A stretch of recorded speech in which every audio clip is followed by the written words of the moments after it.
Hello friend, Palia blogs पे एक बार फिर आपका स्वागत है। आज हम बात करने वाले हैं लेह लद्दाख प्रिपरेशन पार्ट 3 के बारे में। दोस्तों, आप सब लोगों के कमेंट आ रहे थे कि पार्ट 3 कब आएगा। पार्ट 3 के मैप को बनाने में, जो रूट मैप के बारे में बात करने वाले हैं, उसको बनाने में काफ़ी टाइम लग गया, इस वजह से थोड़ा डिले हो गया। और जैसा कि आप सबको पता है कि कोविड जो सरकार की गाइडलाइन है उसका आप फॉलो करें, घर में रहें, सुरक्षित रहें। और हम ट्रिप भी तब स्टार्ट करेंगे जब कोविड ख़त्म हो जाएगा या सरकार की गाइडलाइन उसके अकॉर्डिंग हो जाएंगी। आइए सीधे चलते हैं मैप पे। उससे पहले मैं आपको बता दूं कि अगर आपने पार्ट 1 और पार्ट 2 नहीं देखा है तो ऊपर आई बटन आ रहा है, उस पर जाकर आप क्लिक करके उनको भी देख सकते हैं। आइए चलते हैं मैप पे।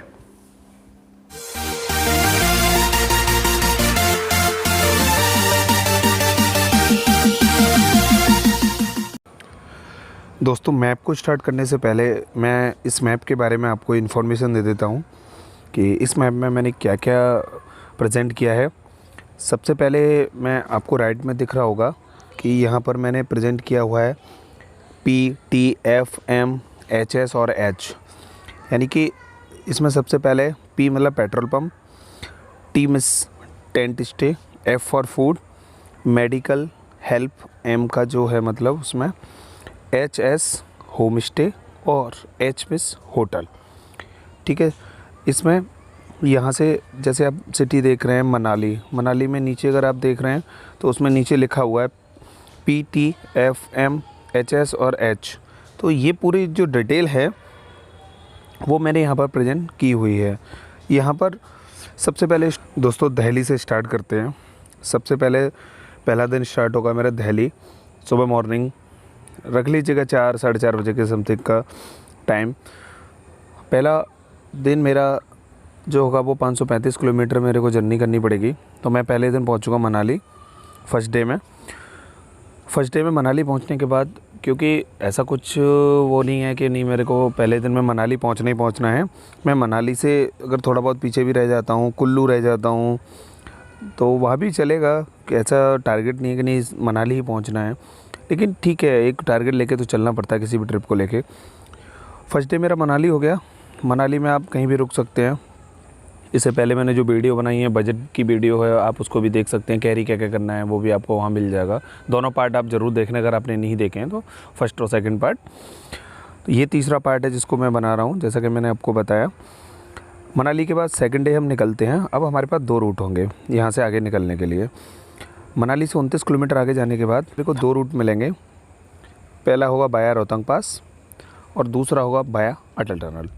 सबसे पहले बात कर लेते हैं रोहतांग पास की। रोहतांग पास को क्रॉस करने के लिए मेरे को कम से कम 4 घंटे चाहिए होते हैं, लेकिन उसकी ब्यूटी भी बहुत अच्छी होती है। मैं तो ये सजेस्ट करूँगा कि अगर आप ब्यूटी के फ़ैन हैं, अगर आप बहुत ज़्यादा देखना चाहते हैं तो रोहतांग पास से ही आज भी जाएँ। थोड़ा सा वहाँ पर रिस्की रहता है, बर्फ़ रहती है, जो कि अच्छा भी लगता है रोहतांग पास को देखने में। अटल टनल से डायरेक्ट आप 10 किलोमीटर की एक जर्नी डायरेक्ट बीच में से करते हैं और सीधे आप अटल टनल क्रॉस करके टांडी पहुँच जाते हैं।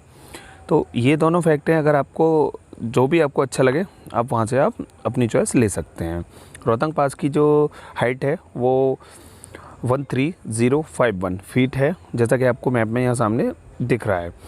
अब अगर आप अटल टनल से गुजर रहे हैं तो एक चीज़ आपको सबसे ज़्यादा इम्पोर्टेंट ध्यान रखनी पड़ेगी पहले, कि आप अपने साथ पेट्रोल कैरी नहीं कर सकते हैं जेरी कैन में, क्योंकि अंदर पेट्रोल अलाउ नहीं है। अगर आपको आगे कैरी भी करनी है पेट्रोल तो हम टांडी से petrol pump, last petrol pump पड़ेगा अपना टांडी पे, वहाँ से हम फिल कराएंगे और आगे की जर्नी को कंटिन्यू करेंगे।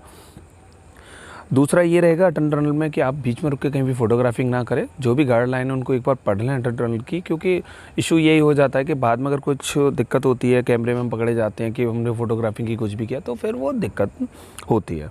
आगे बढ़ते हैं, यहाँ से पहुँचते हैं टांडी में जैसा मैंने आपको बताया कि आपको petrol pump, last petrol pump मिलेगा मनाली से लेह हाईवे का। टांडी में पेट्रोल फुल करा लीजिए। जो जरी कैन आपने साथ में कैरी की हुई हैं उनमें आप पेट्रोल ले लीजिए। अगर नहीं भी हैं तो साथ में एक 2 लीटर 3 लीटर का कोई भी अगर आपके पास बॉटल पड़ी है आप उसमें भी ले सकते हैं। और अपने सैडल बैग जो हैं उनमें रख लीजिएगा, जिससे कि आगे अगर कहीं नीड हो तो काम हो जाए। क्योंकि मुझे लग नहीं रहा, क्योंकि आगे जो पेट्रोल पंप कारू में मिलेगा तो अप्रॉक्स बाइक वहाँ तक पहुँच जाएगी।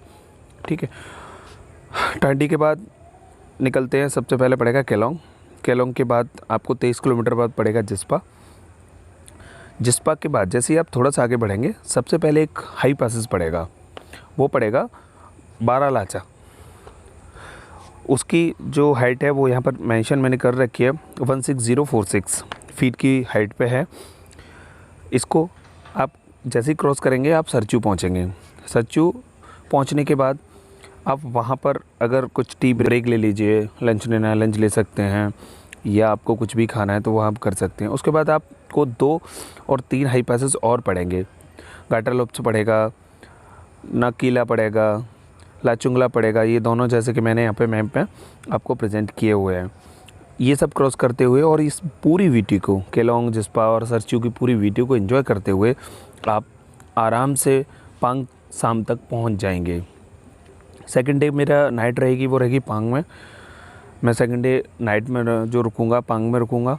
वहाँ पर आपको सिर्फ यहाँ पर लिखा हुआ देख रहे हैं आप, जैसे टी, एफ और एम, यानी कि टेंट स्टे मिल जाएगा आपको, फूड भी मिल जाएगा वहाँ पर। और अगर कोई मेडिकल, आपको कोई थकान है, कुछ अगर नहीं ले पाए हैं आप तो मेडिसिन तो वहाँ से ले सकते हैं, ठीक है। उसके बाद आगे चलते हैं। पांग के बाद एक और आपको हाई पासेस पड़ेगा, मौर्य प्लान्स करके। उसको आप क्रॉस करेंगे, डेवरिंग पहुँचेंगे। डेवरिंग में भी अगर आप कुछ चाय, कॉफ़ी कुछ भी लेना चाहते हैं वो आपको मिल जाएगा, फूड भी मिल जाएगा। उसके बाद आपको तांगलांगला क्रॉस करना पड़ेगा। जो भी हाई पासेस है मैं बताऊँ, यहाँ पर जो 3 से 4 हाई पासेस पड़ते हैं, मेरा एक रिकमेंडेशन आपको ये रहेगा कि प्लीज़ आप इन हाई पासेस पर थोड़ी ज़्यादा देर ना रुकें, ठीक है। एक एंजॉय करें और कुछ ही टाइम बाद आप नीचे उतर जाएँ, क्योंकि ये इतनी हाइट पे हैं, 17,000 फीट 16,000 फीट की हाइट पे जो है, तो इस पर ऑक्सीजन का लेवल जो है वो काफ़ी कम रहता है। उसको देखते हुए आप इन हाई पासेस को जल्दी से जल्दी क्रॉस करने की सोचें। ये हाई पासेस क्रॉस करने के बाद आप पहुँचेंगे उपसी। उपसी के बाद पहुँचेंगे कारू। कारू पहुँचते ही सबसे पहले आप देख रहे होंगे कि यहाँ पर कारू से ऊपर मैंने दिया हुआ है पी, यानी कि यहाँ पेट्रोल पंप है। कारू में एक पेट्रोल पंप है, वहाँ सबसे पहले अपना जो भी पेट्रोल आपका ख़त्म हुआ है वो आप फिल कराएं। उसके बाद आप तीसरे जो मेरा स्टे रहेगा 3rd दिन का, वो स्टे रहेगा मेरा लेह में। मैं 3 दिन हो चुके हैं, मैं लेह पहुँच गया। लेह पहुँचने के बाद आप कितने बजे भी पहुँच जाएँ, अगर आपको शाम को जल्दी पहुँचते हैं तो थोड़ा मार्केट निकल जाएँ, मार्केट नहीं भी पहुँच पा रहे हैं तो फिर आप आराम करना चाहते तो आराम करें। उसके बाद 4 डेज़ यानी कि चौथे दिन आप फिर से निकलें और चौथे डेज़ में हम जाएंगे श्रीनगर हाईवे की तरफ। श्रीनगर हाईवे पर सबसे पहले मैं आपको बताता हूँ, आपको पड़ेगा मैग्नेटिक हिल। ये मैग्नेटिक हिल 27 किलोमीटर लेह से आगे पड़ेगा। उसके बाद आगे और बढ़ जाइए, संगम व्यू पॉइंट पड़ता है, एक संगम मिलेगा आपको जो कि बहुत अच्छा व्यू आता है, आप उसको देखना ना भूलें। चौथे दिन के बाद आप वापस आ जाएं ले और फिर से रिलैक्स करें अगर टाइम बचता है, क्योंकि ये कोई ज़्यादा टाइम वाला नहीं है, तो आप जल्दी ही वापस आ जाएंगे। 30 किलोमीटर की जर्नी, 30 किलोमीटर जाना, 30 किलोमीटर आना है। उसके बाद आने के बाद आप सबसे पहले लेह में आके, अगर आपने अपने पासेस जो परमिट हैं वो अगर नहीं बनवाएं तो परमिट के बारे में आप जानकारी ले लें, कहाँ उसका ऑफिस है, ऑफिस जाकर परमिट बनवा लें। अगर नेक्स्ट अगर वीडियो होगी तो मैं ज़रूर आपको ये अपडेट कराऊंगा। अगर परमिट की रिक्वायरमेंट होगी, मुझे लगेगा कि अगर आप दोस्तों के कमेंट आएंगे कि परमिट की भी वीडियो मैं बनाऊं, तो मैं परमिट की भी पूरी जानकारी लेके कैसे आप अप्लाई कर सकते हैं पूरी डिटेल में आपको दूंगा। एक दूसरी इंपॉर्टेंट चीज़ और बता दूं, अगर ये मैप आपको PDF में चाहिए तो प्लीज़ आप मेरे को जो नीचे ID लिखी हुई आ रही है इस पर आप मेल करें और मैं आपको ये PDF मैप की प्रोवाइड करा दूँगा। 5वें दिन भी आप लोकल घूमिएगा लेह में, परमिट का काम हो जाता है। तो उसके बाद आप लेह में मॉनेस्ट्री है और लेह प्लेस है, आप इनको एंजॉय कीजिए। करने के बाद फिर से एक बार 5वें दिन लेह में ही रुकिए, क्योंकि वहाँ क्या होगा कि हाई एल्टीट्यूड पे पहुँचने से पहले आप एक बार स्टेबल हो जाएंगे, एक बार लेह को भी घूम लेंगे, क्योंकि अब लेह हम वापस नहीं आने वाले हैं इस ट्रिप में। यहाँ से अब हम निकलते हैं 6वें दिन, क्या है अपनी जर्नी को कंटिन्यू करते हैं। सबसे पहले हम 95 किलोमीटर्स ऊपर चलेंगे। उससे पहले हमें एक खारदुंगला हाई पासेस है जो कि सबसे ज़्यादा फेमस हाई पासेस है। वर्ल्ड का सबसे ऊंचा मोटरेबल रोड जो बताया जाता है वो खारदुंगला में बताया जाता है। मैं उसको पहले क्रॉस करूंगा और क्रॉस करने के बाद मैं पहुंचूंगा खलसर। खलसर से मेरे को 2 रास्ते मिलेंगे, एक जो जा रहा है टुकटुक की तरफ हुंडर होते हुए और राइट में जा रहा है खलसर से अगम की तरफ, ये जो आप मैप में देख रहे हैं। सबसे पहले हम सॉरी अगर मैं प्रोनाउंस में अगर कोई वर्ड गलत बोल रहा हूँ तो उसके लिए सॉरी, क्योंकि नाम ऐसे हैं कि बोलने में थोड़ी सी प्रॉब्लम होती है।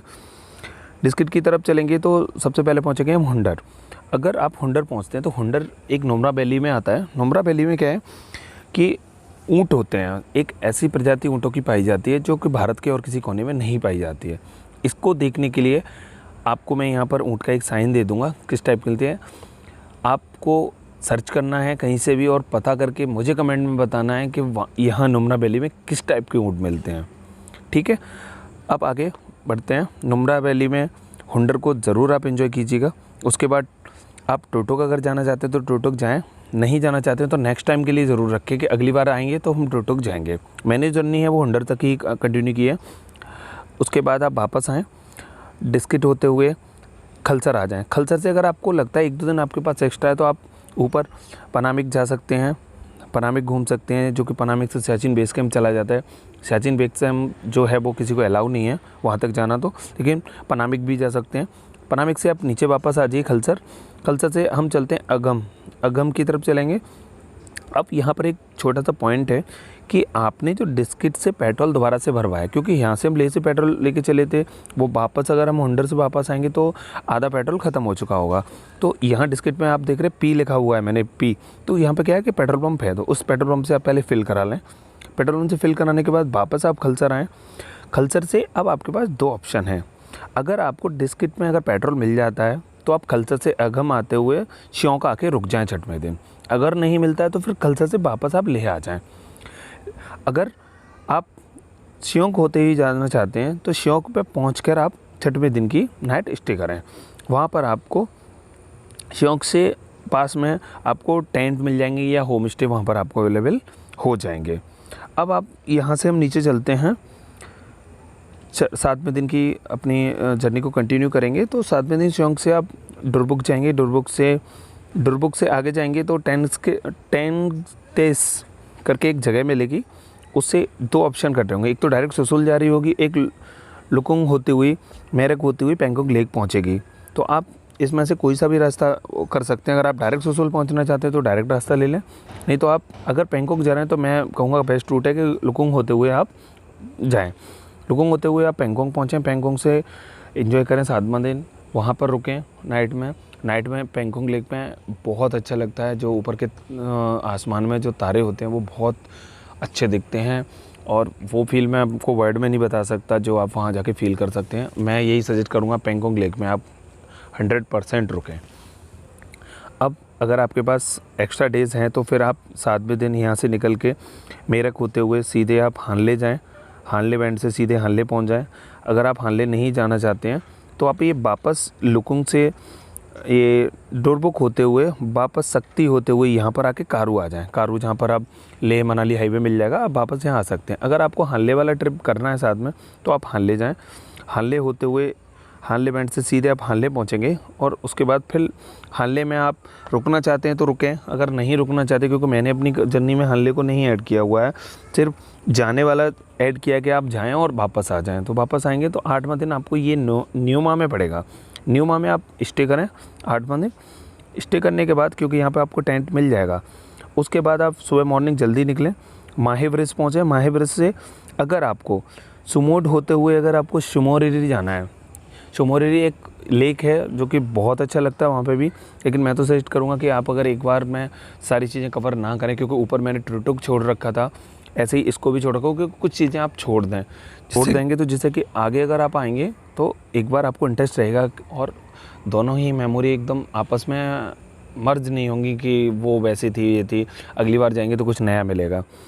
तो न्योमा से अगर आप सीधे माहे ब्रिज होते हुए अगर चाउंथान एक जगह पड़ती है यहाँ पर, जहाँ ये 110 किलोमीटर पड़ता है, यहाँ पर एक जगह और पड़ती है, वहाँ से होते हुए आप सीधे उपसी आ सकते हैं। उपसी से फिर अगर 8वें दिन आप अगर चल रहे हैं तो सीधे पेंग पहुंच जाएंगे, यानी कि पेंग में पहुंचते आपको 9वां दिन हो जाएगा, क्योंकि 8वें दिन तो हमने यहाँ तक 8वां दिन था, 8वें दिन से ये सीधे पहुंचे तो 9वां दिन वहाँ पे हो जाएगा। ये मैंने आपको पेंग में यहाँ पे लिख रखा है 9DYR, यानी कि रिटर्न का 9वां दिन है। ठीक है, तो पेंग में पहुंचने के बाद आप यहाँ स्टे करें, स्टे के बाद सीधे पेंग से निकलें। अगर वापस में आपको कोई भी ऐसी जगह है जो अच्छी लगी थी तो उसको एंजॉय करते हुए सरचू जिस्पा होते हुए आप केलोंग आ जाएँ। वापस केलोंग में आके आप टांडी पहुंचेंगे, टांडी पेट्रोल फिल करा लीजिएगा। अगर आपको यहाँ से भी लगता है कि रोहतांग पास होते हुए आपको जाना है या अटल टनल जाना है, वो आप पे चॉइस है। वैसे अटल टनल से बहुत टाइम बचता है तो लोग ज़्यादातर प्रिपेयर करते हैं ये। अगर अगर आपको लगता है कि नहीं मेरे को तो रोहतांग पास से आना, तो आप वहाँ से भी आ सकते हैं। 1-2 दिन एक्स्ट्रा लगेगा लेकिन कोई इशू नहीं है। कहीं भी मेरा मानना यह है कहीं भी जल्दी ना करें, जहाँ भी 1-2 दिन ज़्यादा रुकने का मन है आप रुकें, अगर आपके पास टाइम है तो मैं यही सजेस्ट करूँगा। वापस आप 10वें दिन मनाली आ जाएंगे। 10वें दिन मनाली आने के बाद आप वहाँ रेस्ट करें और 11वें दिन आप दिल्ली वापस आ जाएं। इसमें एक पॉइंट और है, मेन पॉइंट, जो मैं यहाँ ऊपर आपको ये जो एरिया दिखा रहा था पेंगोंग लेक वाला, ये एरिया जो है इसमें आपको ओपन पेट्रोल आपको मिल जाता है। पेट्रोल की टेंशन ना लें, क्योंकि हमने जहाँ पेट्रोल फिल कराया था वो डिस्किट से पेट्रोल लिया था, उसके बाद तो हमें कहीं पेट्रोल की बात ही नहीं की, जबकि यहाँ तो हम काफ़ी किलोमीटर चल के आए हैं। तो ये यहाँ पर ओपन पेट्रोल बीच बीच में मिल जाता है। ठीक है, अगर 92 रुपीज़ अगर पेट्रोल आज की डेट में चल रहा है तो वहाँ हो सकता है 10 रुपये ज़्यादा आपसे ले लें, क्योंकि वो भी बाहर से लाते हैं, ओपन पेट्रोल बोलते हैं उसको, वो वहाँ से मिल जाता है। तो दोस्तों ये पूरा मैप मैंने यहाँ पर बनाया हुआ है, उसके हिसाब से मैंने आपको ये पूरी डिटेल बता दी है। इस मैप के जो भी डिटेल्स थी मैंने आपको बता दी है। अगर कुछ भी छूट गया हो मेरे से तो आप मैप के थ्रू देख सकते हैं या कमेंट में मेरे से पूछ सकते हैं। थैंक यू सो मच दोस्तों जुड़े रहने के लिए, वीडियो के लिए।